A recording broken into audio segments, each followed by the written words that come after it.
This is NBK, nothing but Knicks. When Sim passed the assist, you know that it's #1 show that breaks down the game. If you can't play defense, stay out my way. Dribble the ball, come down the lane. 5 seconds on the shot clock, who gon' win us the game? You wanna hear Nick updates and trade rumors? Post-game reviews, this the place you tune in. So tell a friend just to keep the ball moving. Like the page if you feeling the movement.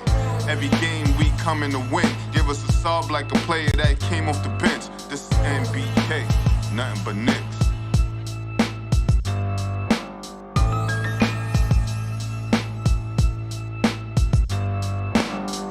Knicks family, what's poppin'? It's your boy. Good afternoon, ladies and gentlemen, or should I say good evening? I'm here with my man, Tony Crow. We're going to be on just for a short time. We're going to break down some things going on with the New York Knicks, folks. But before we even get to that, I do want to let you know that you can now purchase your tickets for the Knicks home opener. There's a link in the description of the video. Ladies and gentlemen, make sure you get them right now. It's $165 per ticket up until September the 19th. After September the 19th, is $175 per ticket. We're in seats 225, section 225, rows 10 through 12. Okay? We'll have a live podcast before the game. We'll have a live podcast after the game, both of them at Legends NYC. All right, so make sure you join us for that as well, as long as you purchase those tickets. All right, we'll have an experience with the New York Knicks. It'll be shooting on free throws on the court, taking a picture on the court, pre-game, shoot around. And then we got some other activities going on as well. So, ladies and gentlemen, make sure you get those tickets as soon as possible. But we're going to go ahead and jump into this. Tony, what's poppin' with you, man? How you feeling tonight? What's good, Sim? Shout out to the chat. Your blackest time. No doubt, man. No doubt. We're gonna jump right into this because there's reports out there that the Los Angeles Lakers are looking to get involved in any kind of 3-team trade that includes Donovan Mitchell so that they can pawn off Russell Westbrook. All right? They obviously, with the acquisition of Patrick Beverley, it's probably not a good matchup with, it's probably not going to be a good locker room experience with Patrick Beverley and Russell Westbrook there together. You know what I'm saying? So it seems more than likely that Russell Westbrook will be on the go, and the Lakers are looking to try to get involved in this whole Donovan Mitchell thing going on so that they can possibly shed his contract, even though it's the last year of his contract. You know, I don't know exactly what they're looking for, what they're trying to bring back, right? You know, listen, they got LeBron James, they got Anthony Davis.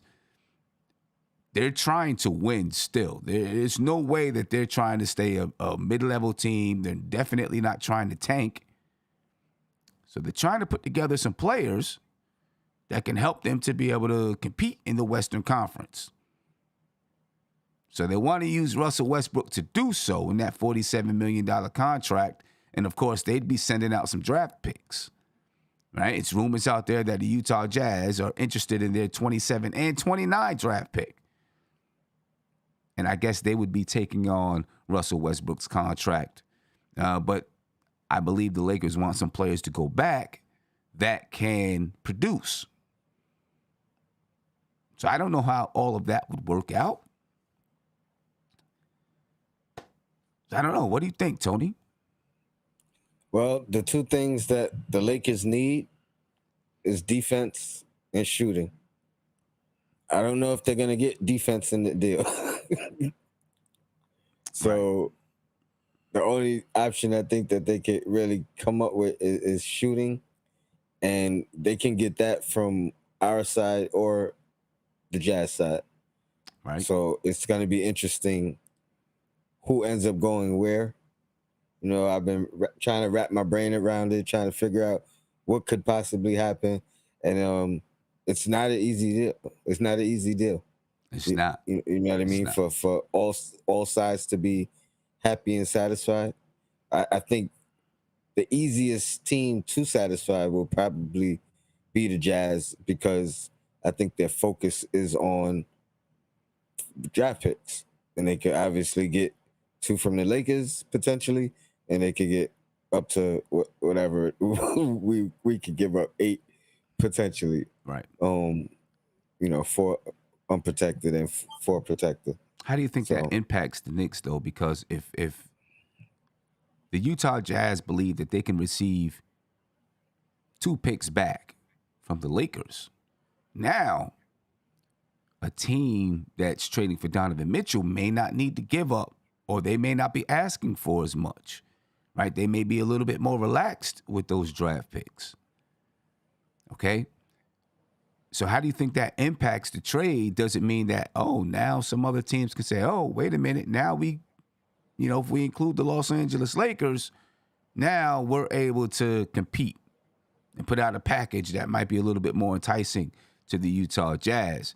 Because there's been rumors out there that all of the teams that were interested have come to the realization that they cannot offer what the New York Knicks can, and they dropped out, even the Cleveland Cavaliers. That was reported by Ian Begley.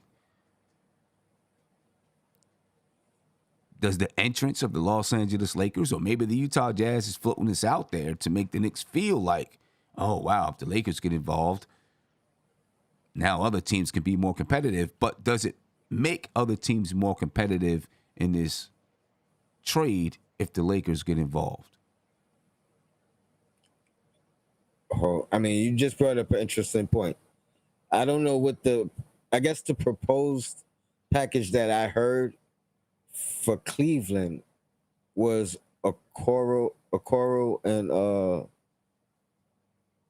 and Sexton. Well, Sexton's not even under contract. It would have to have been a sign and trade. But if that was the case, if the Lakers were willing to give up the 2 picks for those 2 guys, I don't know if they do. But the funny thing about it is that's defense and shooting from the 2 different individuals. And it's young guys that they could continue to grow with.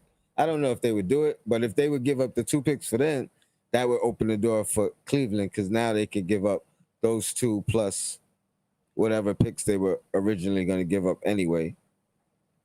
Yeah. So I think it does open the door. I think once more teams get involved, like we was talking earlier off air, and I said, depending on the deal, what's to stop the Lakers from just doing it directly with the Jazz, especially if they're getting no plays from the Knicks anyway. Oh, you say that again? Like if the Lakers aren't getting somebody from the Knicks, if they're just getting Bogdanovich and Jordan Clarkson, if they're willing to give up 2 picks for those 2 guys, then they could just do the deal directly. You know what I mean? Right. I mean, and leave us out of it. Right. I guess the thing is that I don't know what those salaries are with Bogdanovich and Jordan Clarkson, but they would need to at least come close to that $47 million in order for it to work, right? I mean, if that's not close, they could throw Beasley in there too. Because they have contracts that, right? Yeah. You know what I mean? Yeah, they have contracts that they can move, and I'm sure it could be done that way. I'm just saying I don't know, what those contracts are. If it's just Jordan Clarkson and Bogdanovich, I don't know what those contracts are and how it, and how everything works out. In order for it to be, and sometimes a 3-team trade does work out that way, where one gets done. It seems like it's a 3-team trade because it all happens at the same time, but really one happened and then there's another trade right afterwards, and that one happened. And sometimes it's even a 3-team trade simply because the Knicks send a second-round draft pick or one of those protected draft picks that they have from another team to the Los Angeles Lakers, so that they have a 2027 pick, even though it's protected. So sometimes it turns out to be kind of like that, where the Knicks sent some picks or something to the Lakers, and received a trade exception back or something as simple as that, to make it a 3-team trade. I'm sure there are a million different scenarios, that could happen if the Lakers are truly trying to get involved and move Russell Westbrook. Now, for the Utah Jazz, I would think, because he definitely would be going to the Knicks or coming to the Knicks, Russell Westbrook. I can't see that happening. To me, it wouldn't make sense. In order for that to happen, in order to bring back Donovan Mitchell and Russell Westbrook, you got to move $80 million of contracts. 75, yeah. You know what I'm saying? So, you're talking about, a very good portion of your basketball team just to bring back those two contracts. Now, of course, Russell Westbrook's contract would leave after next season, and you would have $47 million to spend.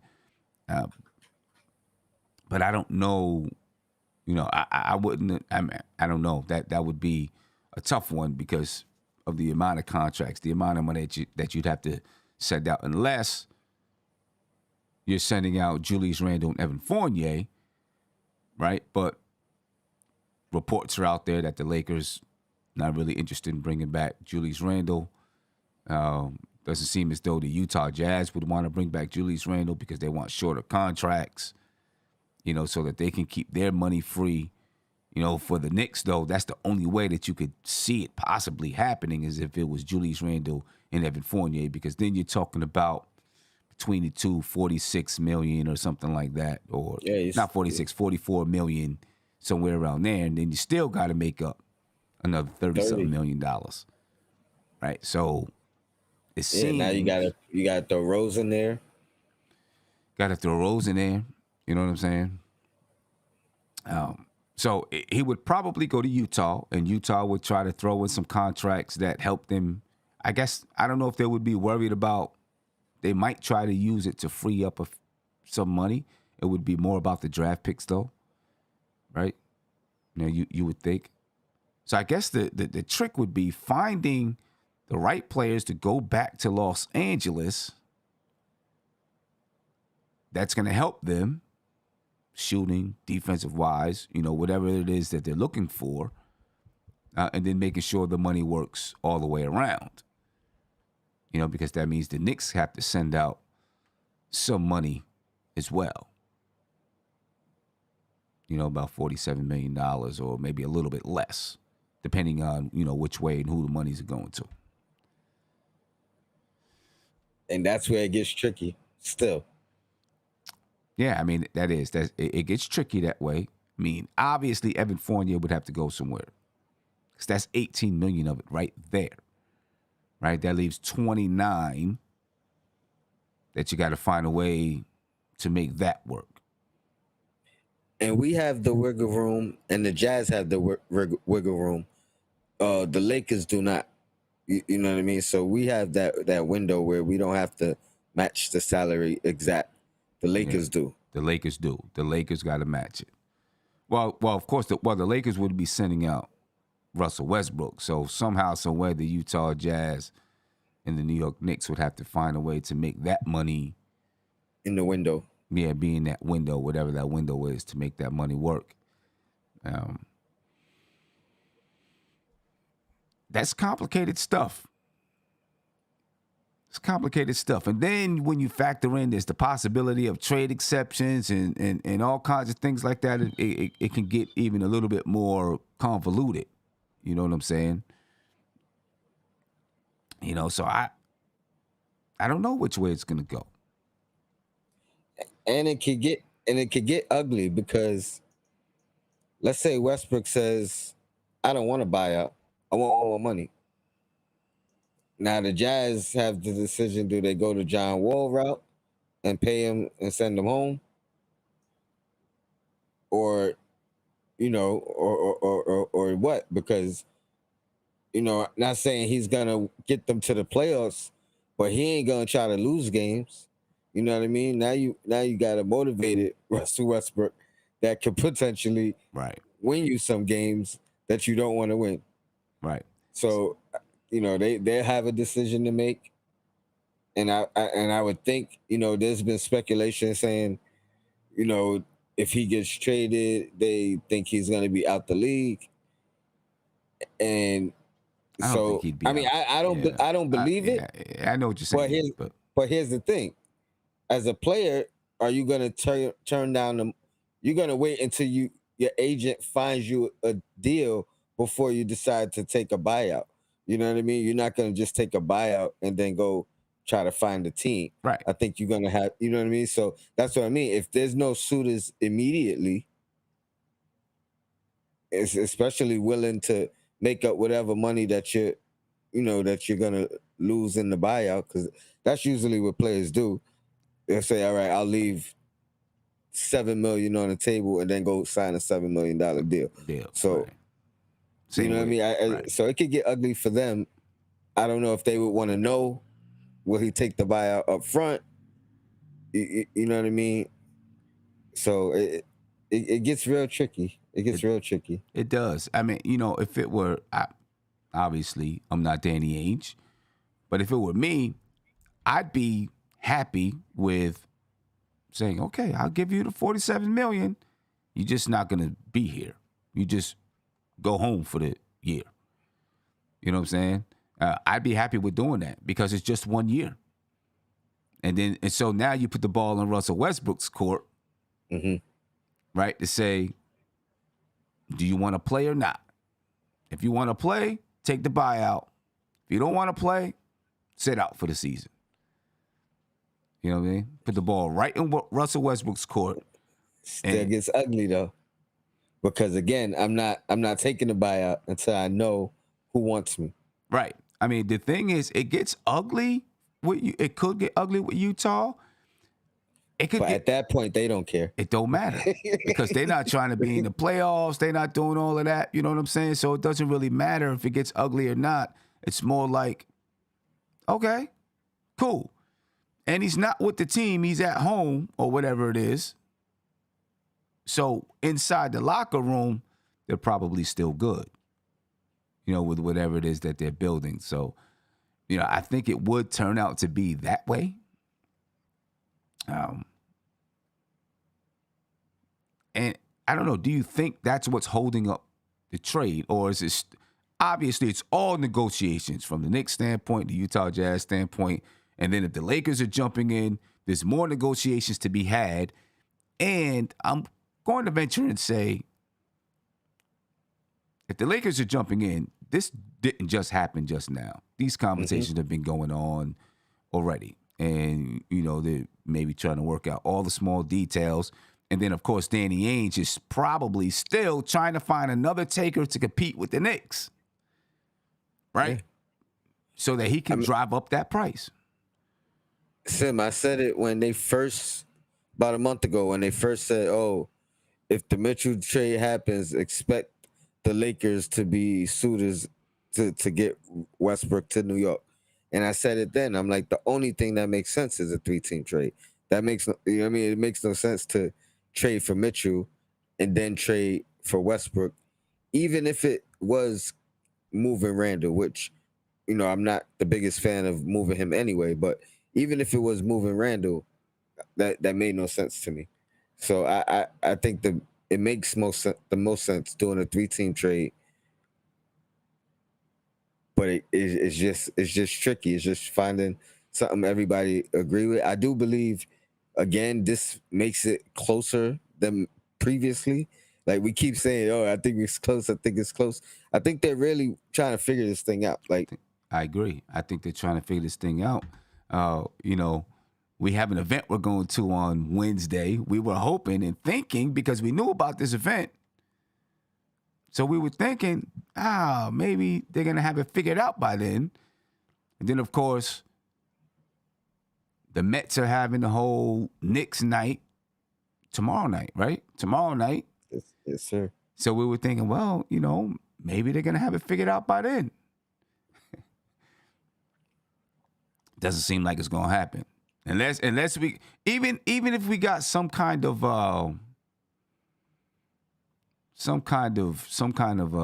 notification tomorrow, right?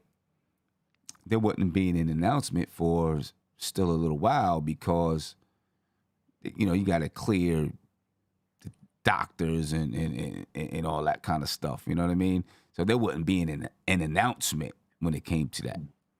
But the cool thing is Donovan Mitchell might be there either way. Either way, you know what I'm saying? Either way, he'll probably be there either way. I'm here to support my dad. Listen, if he's there, which I think there could be a good chance that he's there at the game tomorrow night. If he's there, they'll probably keep him away from Knicks players, right? Because you're pretty sure Knicks players are going to be there in the building, and if Donovan Mitchell is there, I'm sure they're going to keep him away from Knicks players, just to make sure. They're already getting hit with charges, tampering charges, already being investigated. Now, from what we know, players can talk to players, I guess, right? Players can talk to players. But still, just to make sure. And if Leon Rose or Tom Thibodeau or anybody, they're going to be like, listen, you guys sit over there. Donovan Mitchell needs to be way front over office there. is there, hide. You know what I mean? Or separate them. Yeah, Donovan Mitchell needs to be way over there. We're gonna make sure that no eye contact, nothing. Nothing. No, don't even wave. Don't wave. Don't salute. Don't do anything. You know what I'm saying? Nothing. Don't give me a head nod or nothing. Act like you don't know me. I can see it now. Rick Brunson talking to Donovan's dad on the side. Like, oh boy, here we go. You know what I'm saying? Like, oh man, we're about to get hit with two of them. About to get hit with two of them joints. Who knows, man? But I wish, I got basketball practice tomorrow night. We're gonna be at that event on Wednesday. If I didn't have basketball practice tomorrow night, I looked. I was gonna buy tickets to go to the game. You know what I mean?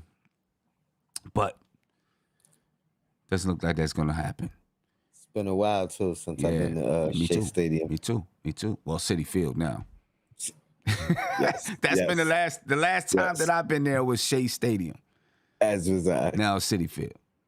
Roger Michaud, he said, quickly has had dinner with Donovan Mitchell already. Yeah, as a matter of fact, recently. This is the most recent time that they had dinner is not the first time, right? They've been on some vacations together. They seem to be pretty close friends.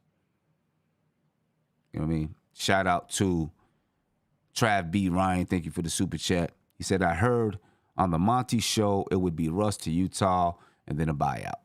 Yeah, that's what we were just discussing, whether or not he would accept a buyout.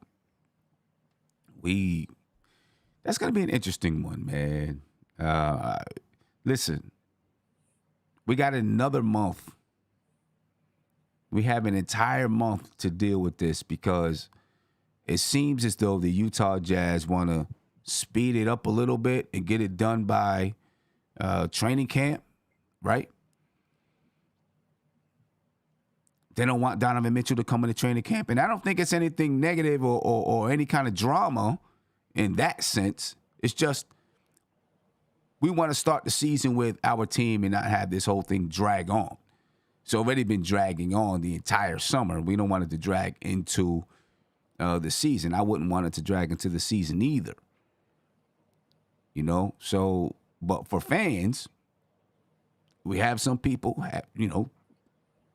half of the Knicks fans want Donovan Mitchell, like myself. Other people don't really care if we get Donovan Mitchell. Would rather the Knicks go another route. I won't say rather, but I'm good either way. And I'm gonna talk about that, later on tonight. Yeah, I'm good either way. I'm not gonna say I'm not. I'm good either way. But I want Donovan Mitchell. I ain't gonna front. I want Donovan Mitchell. You know, if they don't get Donovan Mitchell, all right, I get it. But I'll say again, I said it on Twitter not too long ago. And let me ask you this. I guess I'll pose it as a question to you. If the Knicks don't get Donovan Mitchell, it's not going to be that they lost out on Donovan Mitchell. It's going to be that they decided the price is too high. We don't want to pay that much. We'll do something else. What does that say to you?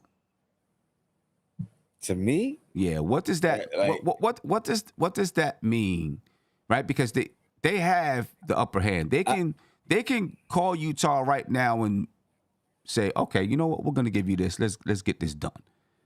So what's it say to you about the front office?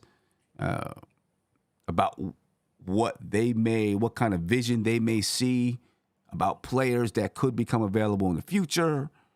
What does it say to you if they end up, I'm going to say, turning down a deal for Donovan Mitchell because they would have been the ones to choose not to do the deal, I think. I mean, I respect it. Especially, like, I'm always the optimistic fan, but I respect it. Even though in the past I've called for this front office to take a risk. I said that's one of the things they haven't done yet. Everything has been safe.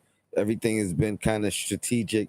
It didn't seem like much was outside the box, except for maybe the drafting patterns and that. I give them kudos in that. But I respect it because they're taking a stance and they're standing on what they believe. And you can't give in it, because once you give in, then you tend to continue to do that. You know what I mean? Because once you agree to adding something else, then they say, you know what, end this. You know what I mean? And then at what point are you willing to walk away? And it's like that line in Heat. If you can't walk away in 15 seconds, then don't, don't do it. Don't do a job you can't walk away from in 15 seconds. So you got to be willing to walk away. I respect it. Yeah. My only concern is where do you get that player? That's my only concern. You know what I mean? But I do respect the fact that as a front office, they're not afraid to draw a line in the sand. It seems right now, and we'll see how this entire thing turns out, but it seems as though they're not afraid to and are willing to and have the ability to get down and dirty with negotiations. You know what I'm saying? And can be savvy. They're business smart. You know what I'm saying? And I mean, listen, Leon Rose, I think Leon Rose is an agent. That's what he does. That's what he did all day long. That's what I was going to say.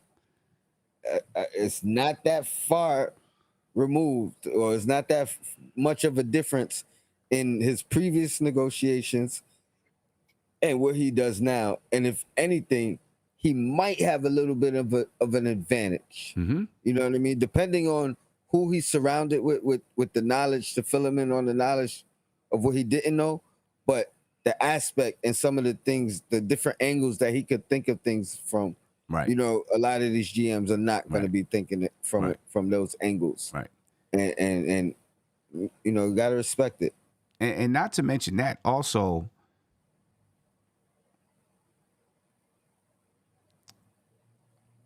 just like in the NBA, right? Players have their little clique, right? You got the players, they're a crew, they're a group. Coaches, they're a group. Agents, the same way, they're a group. They may have different clients and sometimes compete for clients, just like teams compete for players, right? And all that kind of stuff. Agents, they do the same thing. They compete for clients, but they're still a group. And so they still talk. They've got to talk. Because when I'm making a deal with, if I'm if the Knicks are making a deal with the Jazz and the two teams that are being traded have different agents, the agents are going to have a conversation as well. You know what I'm saying? So Leon Rose has connections with different agents around the league. He's dealt with Danny Ainge before. He's dealt with Scott Perry before on an agent level and other agents all over the place. So he maybe does have a good idea on how some of these people think. Right? And what would work for some of them. And his reach may go a little bit farther than Danny Ainge in that aspect. Now, Danny Ainge has been around the league for a while, and I'm sure he has a lot of relationships with a lot of players and teams and executives, not teams, executives and agents, but Leon Rose too. But Leon Rose is like negotiating has been what he's done since he's been in the league. You know? And Danny Ainge has a reputation that is only good if he's working for you. Yeah. You know what I mean? Right. You know what I mean? So if you're the other team, his reputation is not a plus. You know what I mean? Right. It's like, oh, be wary. Watch what you're doing. You know what I mean? Yeah. No doubt about it. You know, ladies and gentlemen, I do want to thank you for joining me. If you're just joining us, and we're talking about the possibility of the Knicks, the Utah Jazz, and the Los Angeles Lakers participating in a 3-team trade that would send Donovan Mitchell to the Knicks and Russell Westbrook to the Utah Jazz and whoever else we don't know to the Los Angeles Lakers, right? The Los Angeles Lakers are looking to actually improve their roster, and it seems as though they're willing to give up a couple of draft picks to do so. And I know this is not a Lakers show, but I do want to ask you just real quick. If you're the Lakers, would you mortgage your future this way? I don't know how many draft picks they have available, but would you trade 27 picks, 27 and 29, just to get rid of Russell Westbrook? I mean, I know you're bringing back some players. You want to bring back players, but man, I don't know if I would. I'd be like, you know what? If I would rather just him not play. You know what I mean? If it came down to that. I'll tell you why I think they have to. Because when the money comes off the books, is not of value to them. They're still over the cap. So they can't use that money. Right. You know what I mean? So granted, yeah, those are the only 2 picks they have up until that point because of all the trades and maneuvering they had to do for AD and LeBron. But whatever move they do to move Westbrook is going to bring them closer to a championship within the next 2 years. You know what I mean? They got a 2-year window. If they let Westbrook walk after a year, what's their, like, they get nothing in return and they can't use the money. So their window is smaller, in my opinion. And yeah, now you're banking on whatever draft pick you have in 27, 29 and who's coming out. And you know what I mean? They're going to be a star. Are they going to be a star immediately or are they going to be a star down the line? Right. So, well, I mean, now granted, you could use those in the trade later if you don't do it now. But here's the thing. So I'm looking at their salary cap now. For 22-23, it's $171 million. $171 million. That's like 47, $48 million over. Yeah, that's Westbrook over the cap. Right? Yeah, exactly. Yep, that's Westbrook that far over the cap. But you'll be bringing LeBron. Yeah, you'll be bringing LeBron's back extension. Yeah, LeBron's extension. But you'll be bringing back salaries the same as Westbrook, most likely. But in 23-24, they have LeBron James at $47 million, Anthony Davis at $40.6 million, Damian Jones at 2.5, Max Christie at 1.7, Scottie Pippen Jr. at 1.7, and that's a qualifying offer. Right? So they barely have any salaries in 23-24. Right? They'd be totally restructuring around LeBron James and Anthony Davis. But they're what, 87 alone? Alone, they're 87 million alone, but you're still like 40 something million dollars below the salary cap.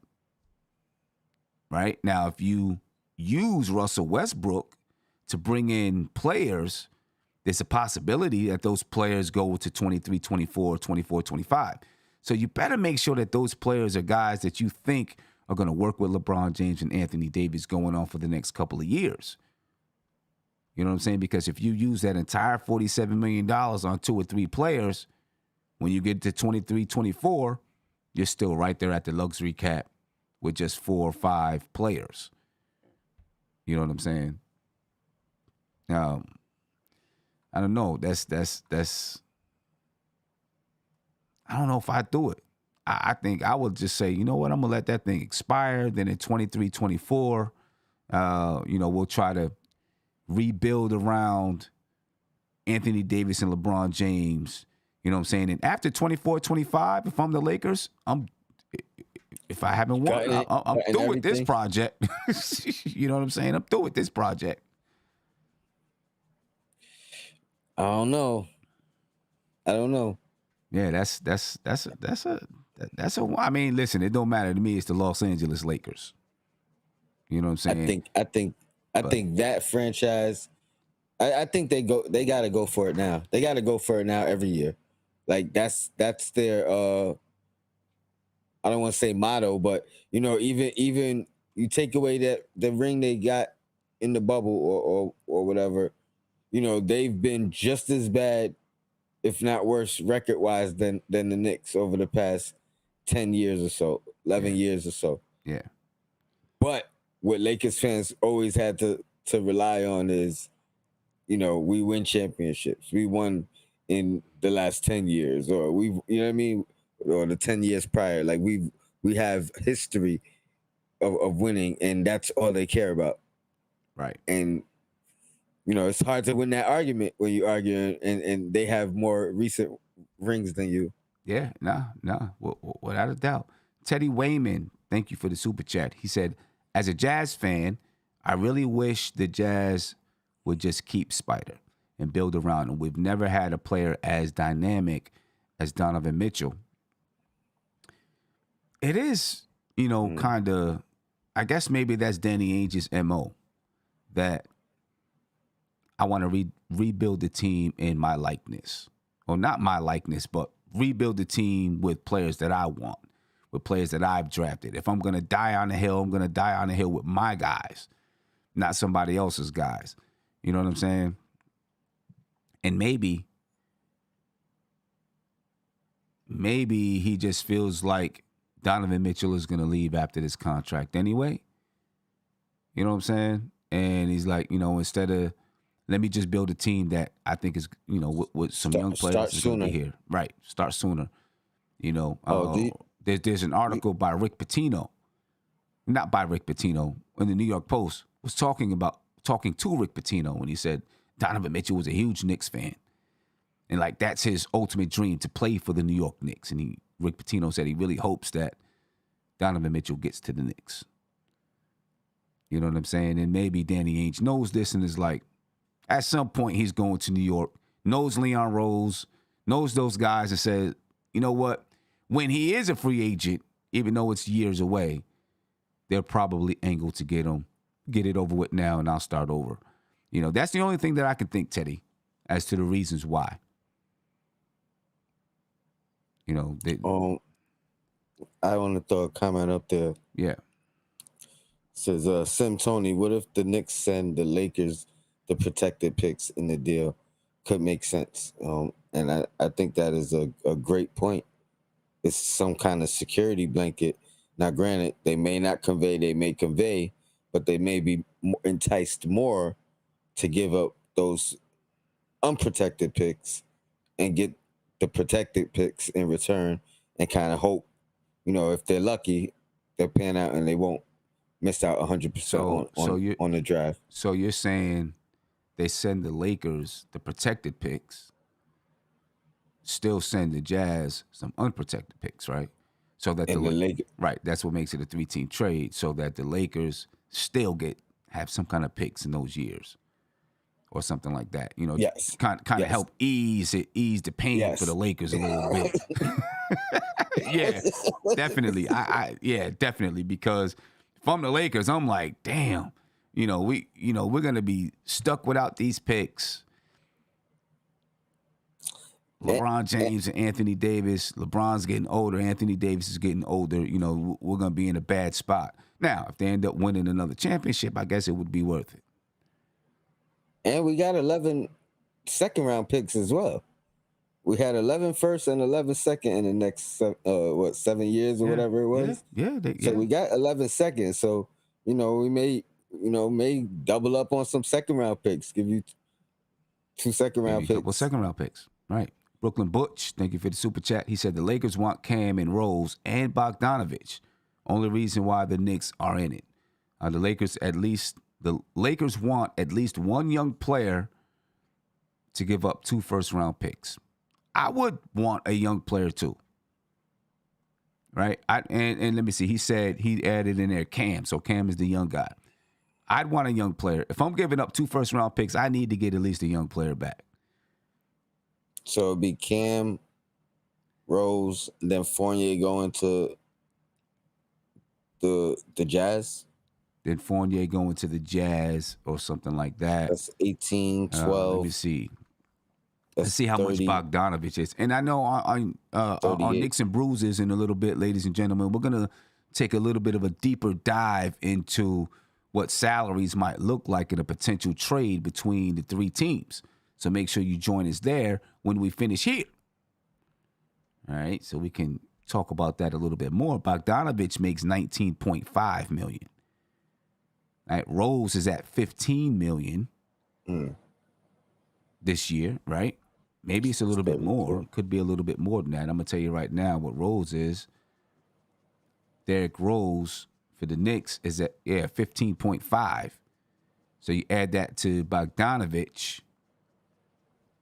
that's $35 million, just about $36 million right there. And then Cam is like $5 or $6 million. That makes the money work. Right? That makes the money work because remember, you don't got to match the full $47 million. I think that should make the money work if you did it that way, because Cam is at $5.9 million this season. So we would be getting Mitchell and another player. Potentially. Right? Potentially. Mitchell and another player, or maybe a trade exception or something like that. And only thing the Jazz would be getting would be Westbrook and picks. Westbrook and picks. Maybe. Oh, man, no, Fournier. If the Lakers are getting Bogdanovich, Rose, and Cam. Oh, yes. Then Fournier would have to go out, too. Yes, because Fournier's 18 as well. Right, because Fournier's 18. Yes. So the math does work. I got confused because you said 18 with Bogdanovich, but again, it's the same thing with the same 18 for Fournier. So Fournier, the money still matches of what we're sending out. Right. So Evan Fournier's 18. That would make, that's 18. Cam Reddish is 5.9. So that's 24. It doesn't work unless the Jazz are under the cap, because now they're taking Fournier and Westbrook. So that's that's right. 47 and 18. And 18, See, that's too much. Right. That'd be way too much. They'd be taking way too much. They'd be taking, $50, $65 million. And they're not sending out $65 million. Well, maybe some other players would be going 30, 45 if we taking another because But Donovan I don't know. Mitchell. Again, it gets tricky. It gets It gets tricky. tricky. It gets tricky because Donovan Mitchell is making 30, right? They send out, well, no, wait a minute, because the Lakers would be getting Bogdanovich. It would work because Donovan Mitchell was making 30, Bogdanovich is making 19. So that's 49 million that they'd be sending out. They'd be getting back 47 and 18. So maybe they would have to send out one other player somewhere. To us. Maybe to the Because we would Knicks, only maybe, be taking up 30. So we would probably need someone like a Beasley Rudy Gay. or no. Don't we got to make up like 15 million? 12 to 15 million? I mean, you can take back a little less, I guess. Right? But we'd still have to take back. We might have to take back a couple of guys. We might, but they got the players. They got the only players young guy in the deal. Who? That would be nuts. I said if Cam is the only young guy in the deal, that would be nuts. Right. I don't think that's gonna happen because another young guy would be going to Utah. They're not just gonna take Evan Fournier and Russell Westbrook. They're gonna want a young guy too. So we'd probably send out Obi or Grimes or IQ in that trade as well. If we're sending IQ back, then I want Clarkson. Jordan Clarkson makes 13.3, and he has an option, a player option in 23-24 for 14.6, which he might opt out of that. You know what I mean? And try to make a little bit more money. So there's a lot of stuff that can go on, ladies and gentlemen. A lot of stuff that can go on with this trade. A lot of stuff that can happen. I want to remind you that the Knicks home opener tickets are available, ladies and gentlemen. They are available. And we're going to have a great time. We are in section 225, rows 10 through 12. Right? It's $165 per ticket until September the 19th. After September the 19th, it's $175 per ticket. We got a live podcast before the game at Legends, a live podcast after the game at Legends, and we'll have some game perks. Legends NYC. We'll have some game perks, either going on the floor to shoot a free throw, taking a picture on the garden floor, or watching a pregame shoot around, ladies and gentlemen. It's going to be dope, especially obviously the game, but then especially the live podcast. You're going to love the live podcast if you haven't been to one. We have a great time there.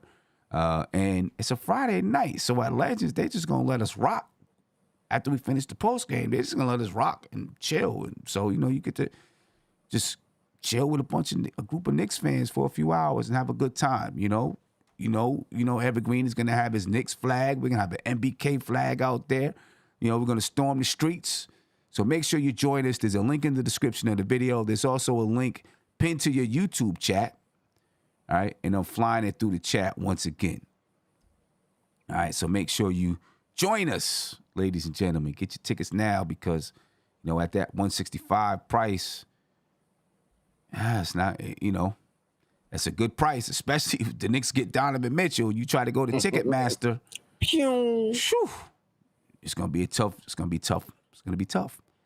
But anyway, that's what's going on. The New York Knicks, Utah Jazz, Los Angeles Lakers.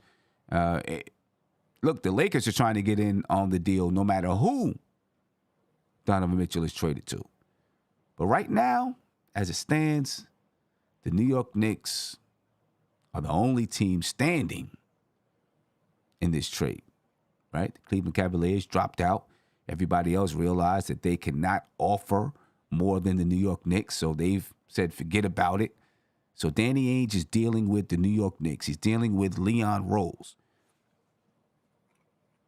And there's a good chance that Danny Ainge is simply putting it out there about the Los Angeles Lakers, somehow trying to let it leak, so that he can make some teams say, oh, well, if the Lakers are getting involved and the Jazz are trying to get to 27 and 29, well, we may be able to get involved too, because now that lowers the price for Donovan Mitchell, because they can get some assets from the Los Angeles Lakers. Danny Ainge is trying to do what he can do. I feel like he's wiggling. He's trying to wiggle, you know what I'm saying, so that he can get the best package possible for Donovan Mitchell from the New York Knicks. He's wiggling. Leon Rose is doing a good job, man. I like it. I like it. I like it. Proud moments. Yeah. You know what I'm saying? We need that. Knicks haven't had a front office like this in a little while. You know what I'm saying? So I'm glad to see that they're being so, strong in negotiations. All right. I do want to get the one last super chat. Paris Duggar, thank you for the super chat. He said Obi and Russ to Utah, Fournier and Bogdanovich to LA, and Donovan Mitchell to the New York Knicks. I'm not exactly sure all that money works out, right? But Paris, maybe those are some of the key players, but I think, you need a little bit more to make that money work. I want to talk about,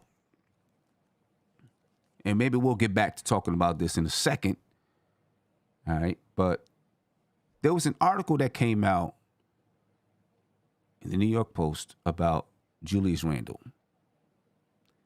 And the article talked about Julius Randle having a bounce-back year and kind of insinuated or brought up the possibility that Kenny Payne was one of the reasons that maybe Julius Randle didn't have such a great year, because of their relationship. Maybe he wasn't able to be as tough on Julius Randle. You know what I'm saying? Or it was also suggested in the article, this is like one of their insider articles, so everybody may not have read it, but it was also suggested that while Tom Thibodeau was trying to get Julius Randle to be more of a team guy, Kenny Payne was kind of pumping him up. You're still the man on this team. You're still the guy. Blase, blase, blah. And maybe this wasn't something that was happening like negatively. Maybe it was him trying to just continue to boost his confidence, right? But do you think, Tony, that without Kenny Payne, Julius Randle will have more of an open mind about his role on this basketball team, whether it's with Donovan Mitchell or without Donovan Mitchell? The Knicks got Jalen Brunson. Do you think without Kenny Payne saying, hey, you're the guy, you're the man still, and I don't think that was done negatively again. I think it was more of a way to try to boost his confidence. But do you think he has more of an open mind to just play whatever style that Tom Thibodeau and everyone else is asking him? Because the article did point out that at the end of the season, once Kenny Payne was gone, Julius Randle played better, had better numbers. That's crazy, because when I like during the season, I personally speculated that he was playing bad because he knew Kenny was leaving and he felt some kind of way. But that's a very interesting take, because I could see that as being very believable, and I agree. I don't think it was intentional, like sabotage or going against the rest of the staff or whatever the case may be. I think it was like if that's the case, it was to kind of keep his confidence there. Mm-hmm. Maybe he saw he was struggling early, just trying to get him back on track. I'll say this: one solid message from the whole coaching staff is definitely more important. You know what I mean? Like it doesn't matter who it is, and again, no shots at Kenny Payne, but if that's what's going on, it could take a negative effect unintentionally. You know what I mean? Especially if the approach from the rest of the coaching staff is something different. You know what I mean? So, but I mean, Julius is gonna have to figure it out himself, regardless of who the coach is, what you know what I mean, what the assistant coach is saying. You know, I'm sure Brunson's gonna have to deal with that type of dynamic as well. You know what I mean? You know, talking to his dad, you know, his dad gonna be pumping him up, telling him this, that, and the third. Especially, I'm gonna say off the court. You know what I mean? Away from the group. You know what I mean? Now he'll get to say some things that he might not even say in front of everybody. So, Right. And I think that could have been what was going on with Kenny Payne. Yeah. But see, I agree with you. And even if you're going to do that, I think the entire coaching staff needs to know, like, hey, while Tom Thibodeau is preaching this, we need you to still, you know, kind of be like, listen, you're still the guy on this team, but you got to play the game. And then when it comes down to certain moments, that's when you step in and be the guy on the team, you know. But it has to be a team effort, right? Everybody has to say and understand this is what we're doing and this is how we're approaching, you know, how we're approaching this player or whatever it is. You know, so that's tough. And it's probably why Tom Thibodeau went and got a guy like Rick Brunson, because they know each other and the relationship is there, right? So if Kenny Payne was, you know, saying these things to Julius Randle,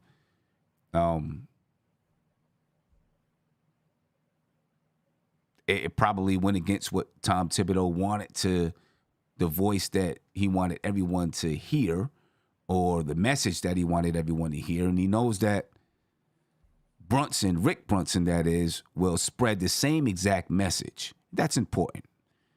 You know what I'm saying? That's definitely important.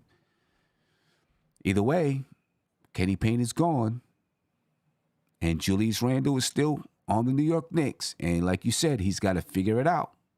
He's got to figure out how to play with whoever's on the basketball team. I think that he will. I think he'll figure it out, you know. And we'll see how it goes from there. Speaking a little bit more about Kenny Payne, you know, he gave out some detail on his conversation with James Dolan as he was leaving to go to Louisville. Right? And it's kind of interesting the way the conversation went. I'm going to play it. It's about a 2-minute clip. All right, so I want to get you guys feedback on this here. All right, so take a listen. This is Kenny Payne at a press conference talking about his conversation with James Dolan and asking James Dolan for his permission to sign with Louisville. Take a listen. And the owner says, Kenny, we got something to talk about, don't we? I said, yeah, we do. He said, why would I let you go? He said, I value you. You're on the board of governors for the NBA, and nobody knows. He said, you're one of the highest paid assistant coaches in the NBA, and nobody knows. I value you. I said, Mr. Dolan, can I just be honest with you? And he said, please. He said, because I just don't see it.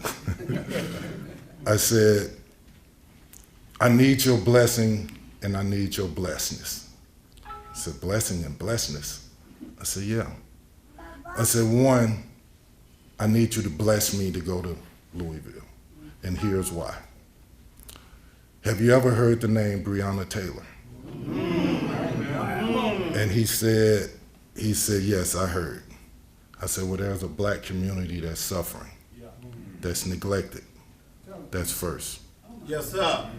So then I said, second, there's a group of athletes that played with me, before me, after me, that is neglected. They don't have access. I have to bridge that gap. Come on, man. I said, there's a business community that is on the verge of maybe walking away from this university. I got to bridge that gap. Now, as I say this to you, I'm not a minister. I'm not a politician. I'm a basketball guy. So I don't know if I can do this. And I said, but here's the second part. You're a blessed man. I said, when your father handed you the New York Knicks, what was it worth? Because he handed it to you. What was it worth? 1.5 billion? What is it worth now? 8, 9 billion dollars? You're blessed. You took what your father gave you and you ran through the stratosphere. I need you to come to Louisville and be a part of it with me. He stood up, just about with tears in his eyes, and he said, you have my blessing. Go help Louisville. That's how I got here. That's how I got here.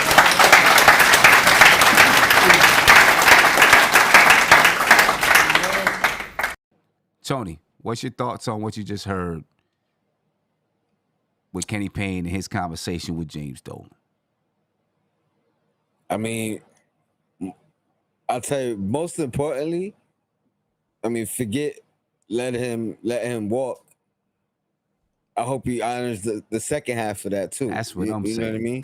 That's where I'm at with it. That's exactly where I was. You know what I'm saying? I hope he honors that second half of it. And I don't know, you heard him say that James Dolan said, you have my blessing, go help Louisville. But we didn't hear whether or not he said, and I got you. I'm going to come help you out in that community as well. I hope that he does. And maybe, Kenny Payne just didn't go into it. Mm-hmm. But I hope he does that as well. And it doesn't have to be just giving money. It could be any kind of business deals that he helps to broker or anything like that. Yeah, and I'm sure it's a work in progress for Kenny Payne to figure out exactly what he wants to do, let alone how Dolan can help. But you know what I mean? It definitely, I mean, it's a nice thing to hear. It's nice to hear encouraging words or just not negative words about Dolan anytime it's, in the atmosphere. Yeah, yeah. And for my man, Uncle Fulio, if you're listening, it's okay to give James Dolan a little bit of props every now and again. You know what I'm saying? If something happens that's positive, it's okay to talk about it and say, hey, that was cool. That's something that's good. You know what I'm saying? I see Dirty Dancer said, Dolan, and this is what I'm talking about though, right? Said Dolan even suggesting he would step in as classless. Actually, it's not classless because you signed a contract with that guy, and that guy was on a multi-year contract. So if you're on a multi-year contract, then the conversation is, you're valuable to my company, right? You're asking me to devalue my company. Yeah.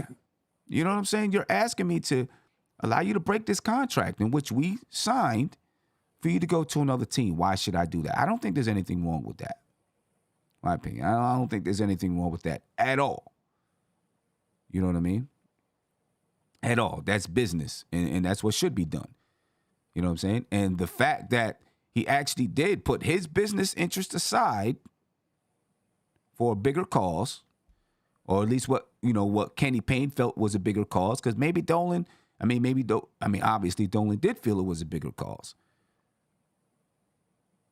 Right? He put his business interests aside for a bigger cause, bigger than basketball. Obviously, it's still part of basketball, but bigger than the New York Knicks basketball. That's okay with me. You know what I'm saying? Brooklyn Butch said, "Thank you for playing that same respect. I appreciate you, man. Thank you." You know what I mean? That's I'm gonna say this, Brooklyn Butch, and anybody else that's listening. We'll be getting to a lot of topics like that on Dope Soul. That's something that Steph really wants to do, is touch into topics like that. And on the front stoop, too, we talk about all kinds of topics like that. So you need to come to the front stoop and dig in a little bit, because, sometimes we really get into it. We get into some seriously deep stuff. But yeah, I'm glad that Kenny Payne talked about it a little bit, put it out there on how he got to Louisville. And I sincerely hope that James Dolan takes what he said to heart You know, he gave him his blessing to go to Louisville. Now he needs his blessedness. Like he said, he needs the blessedness to help out on that business side. You know what I mean? Because that's important to that's an important aspect of building the black community.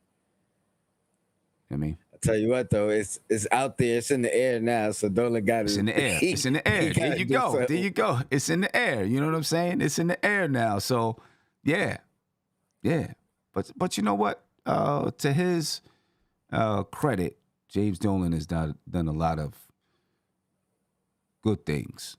You know what I'm saying? Positive things for people in general. Or I was gonna say, not just his employees as far as players, but I mean employees at the Garden. Yeah. You know what I mean? Like a lot of people that work for him. Yeah, I've spoken to a lot of employees, and they all speak pretty highly of James Dolan. They do. They speak pretty highly of Dolan, and just how the benefits that he provides, and so on and so forth. So, yeah, that's a good thing, man. And I sincerely hope that Kenny Payne is able to bridge that gap, like he said. It's going to be a tough task. But if he could bridge that gap, man, and hopefully he's the person to bring in people like James Dolan and others to help him bridge that gap. Because there's other parts of the interview where he says, I need the help. I need help from everybody. I can handle the basketball stuff. These other things, I'm not a politician. I need your help.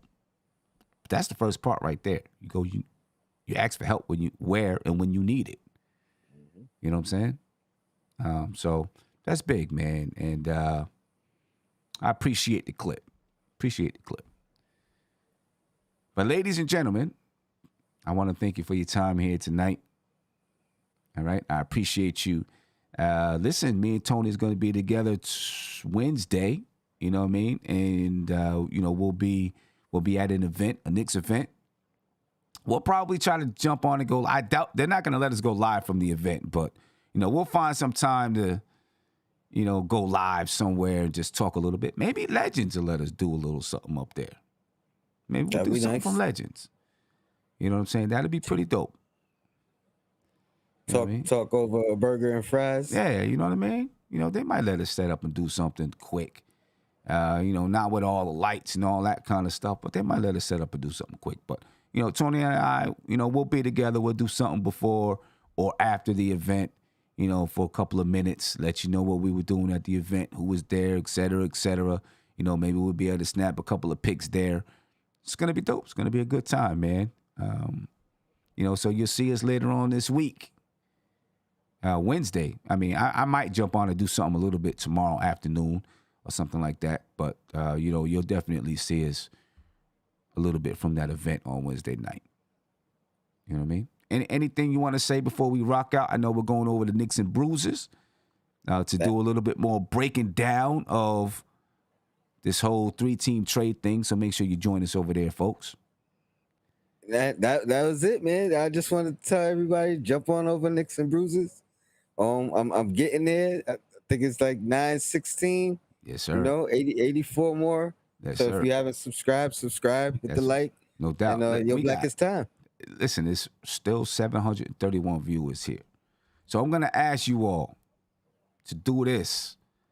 We need to get Tony to 1,000 subscribers. That's what we're trying to do.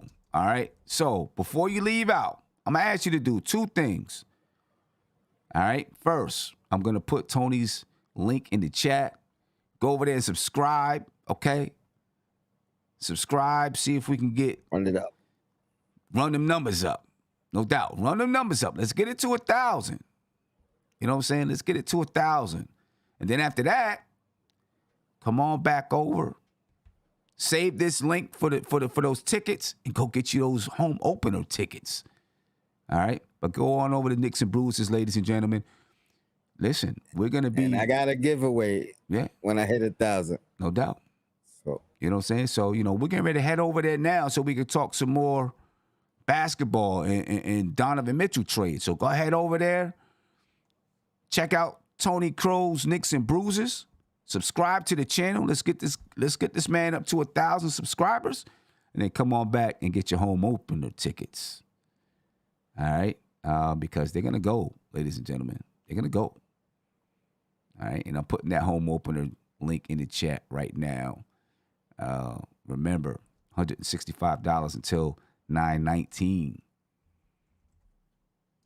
All right, ladies and gentlemen, we appreciate your time, and we will see you in a couple of minutes over on Knicks and Bruises. We out of here, folks. Peace. This is NBK, nothing but Knicks. When Sim passed the assist, you know that it's #1 show that breaks down the game. If you can't play defense, stay out my way. Dribble the ball, come down the lane. 5 seconds on the shot clock, who gon' win us the game?